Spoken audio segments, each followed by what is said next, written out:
Hi everyone, this is my full owner's review of this brand new Evercross H5 electric scooter. I had the old H5 for over 4 months, so I know a lot about this scooter. So finally I have this new one, so let's see if I like it or not. And again, this will be the full review. I have a video on the main differences between the new one and the old one, so make sure you watch that as well. So anyway, let's get started. So first of all, I got this from Walmart for actually $630. So very good deal. The original retail price is around $800, which is same as the old one. However, most places sell this at a discount, so you can find this anywhere from as low as $560 up to maybe $800. So it depends on where you got it. Amazon also sell this as a discount, but it's slightly more expensive. I think it's around $680, but still it's a very good deal for its specs. It has better specs than even some $1,000 or even $1,500 scooter. So the top speed is the same as the old one. Is rated at 28 miles per hour, at least officially. And it has no problem getting at that speed, at least according to the speedometer.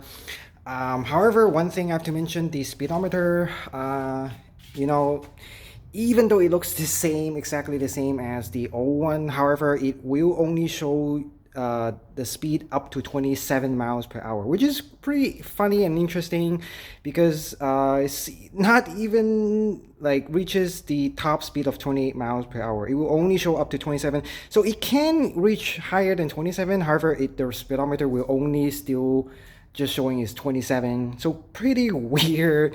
It's not even it cannot even show up to 28 miles even though it's rated at 28. So something to keep in mind. You can of course always use your phone as a speedometer or something, or maybe you don't even care. For downhill, I mean, it's pretty much the same as the old one.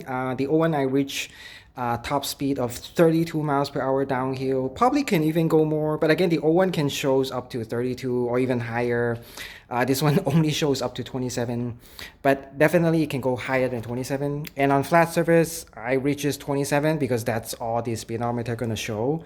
So no problem for that, but again, it's weight dependent, so it depends on your weight and also the riding condition, road surface, incline, etc. and etc. But it has no problem reaching at least 25 miles per hour. Most of the time it's 26, maybe 27 on flat surfaces. And then for the power, it's rear wheel drive, rear motor, which is I prefer.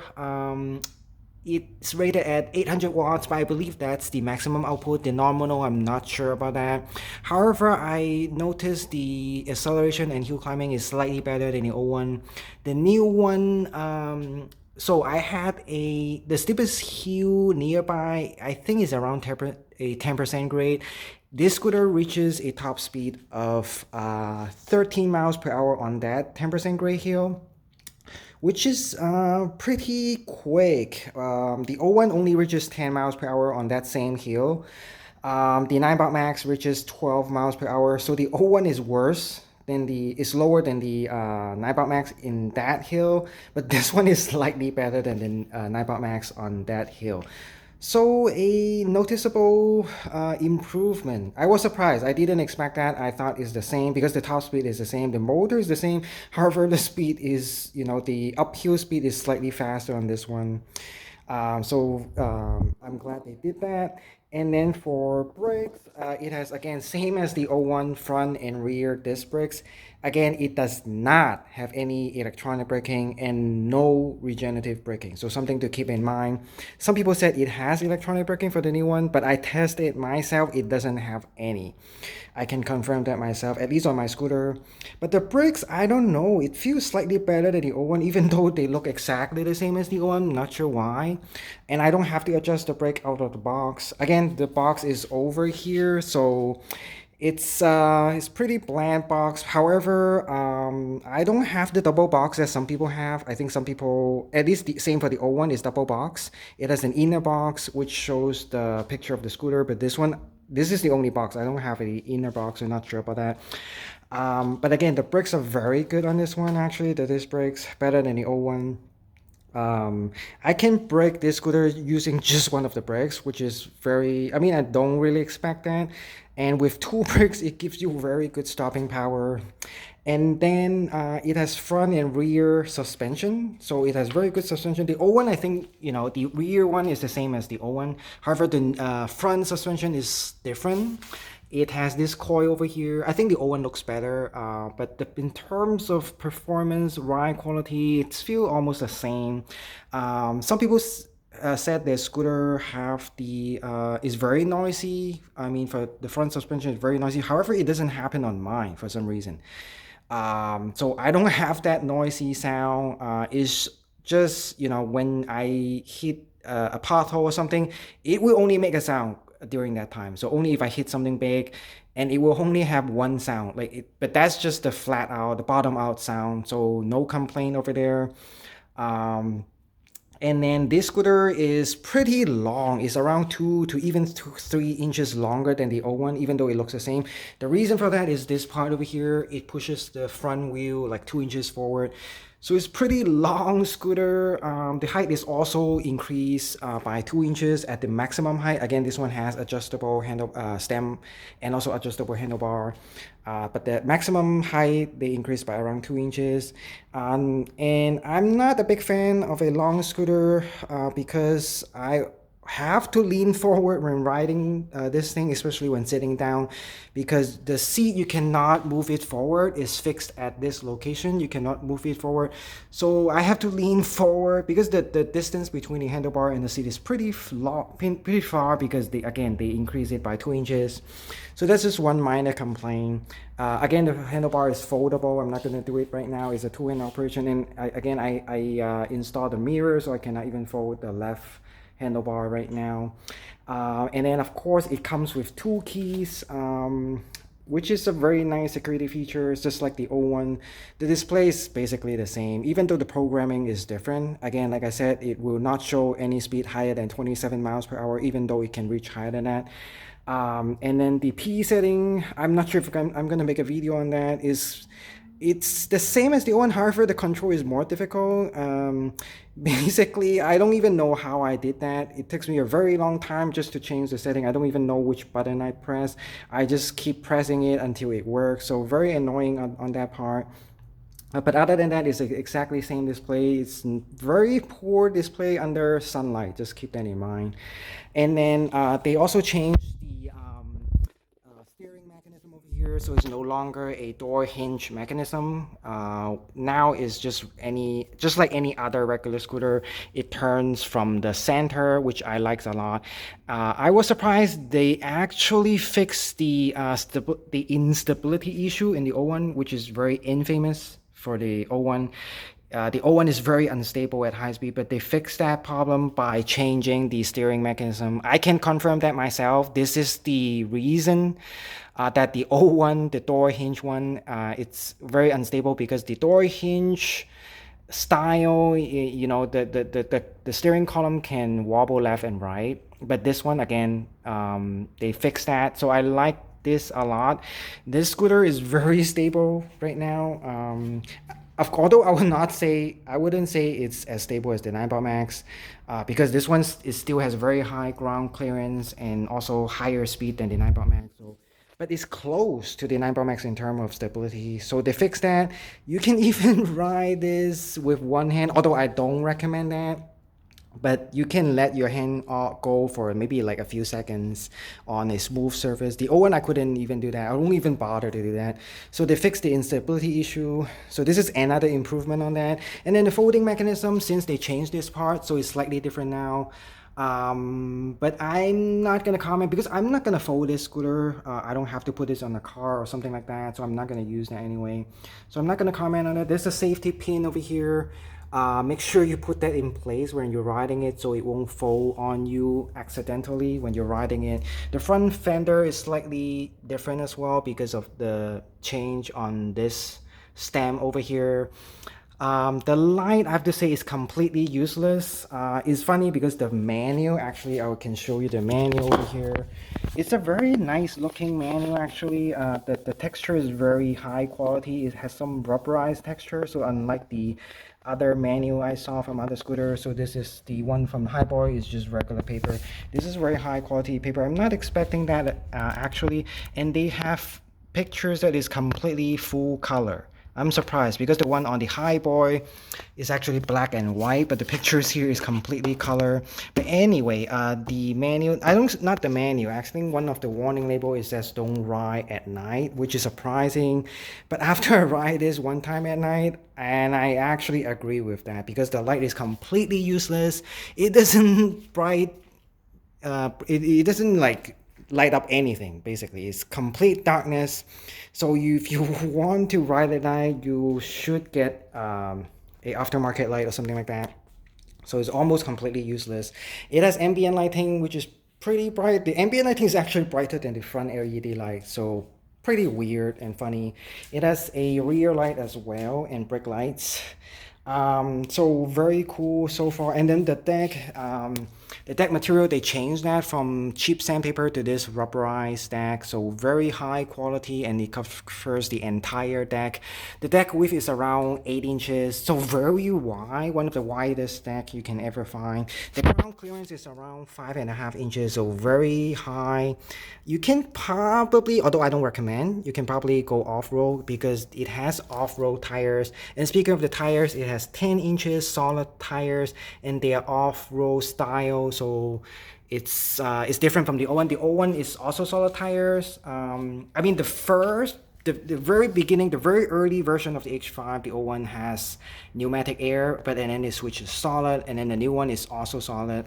Because there's some inflating problem, they keep getting flat tires. That's why Evercross switched it to solid. But this is a off-road style. The old one, the old solid tire is a road tire, so it's different.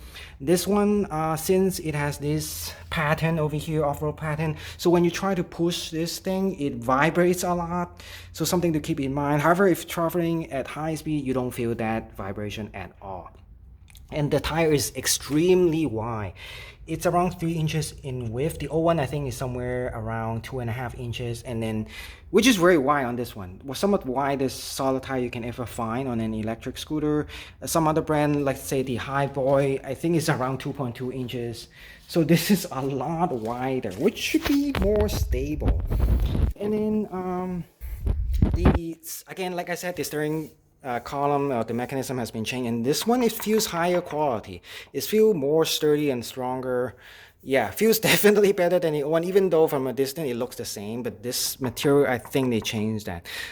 Is a, it's not like a regular steering column design. As you can see, it's not a circular design. But anyway, this thing feels very strong and very high quality. And in overall, I say the build quality is extremely good on the new one, higher quality than the old one. Even matches the 9-baht Max, so very good quality. The seat, I mean, this scooter comes with the seat, of course, is included in the price. So if you want something with a seat, this is actually one of the cheapest scooter that comes with a seat. You don't have to buy it separately. And which is funny because this scooter has one of the best spec as well, even better spec than some $1,000 scooter, but the price is so low. So very good value.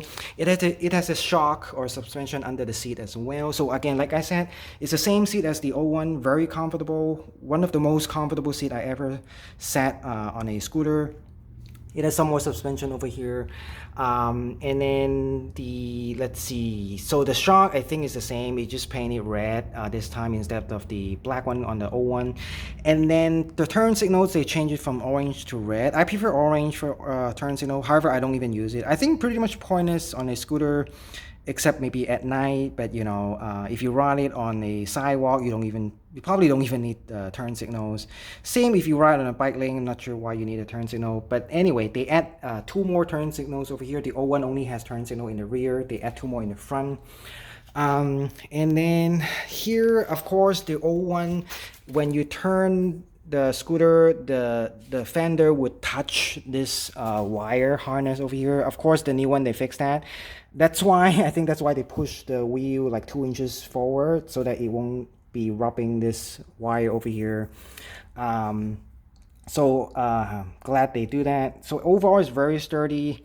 And then the For the battery size, I think they stay the same, although it says 10.4 M.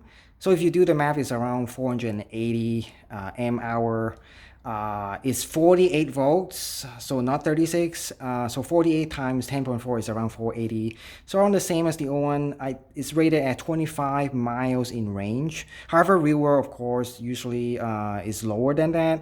I would say around 20 miles, which is the same as the O1, which is plentiful for most people.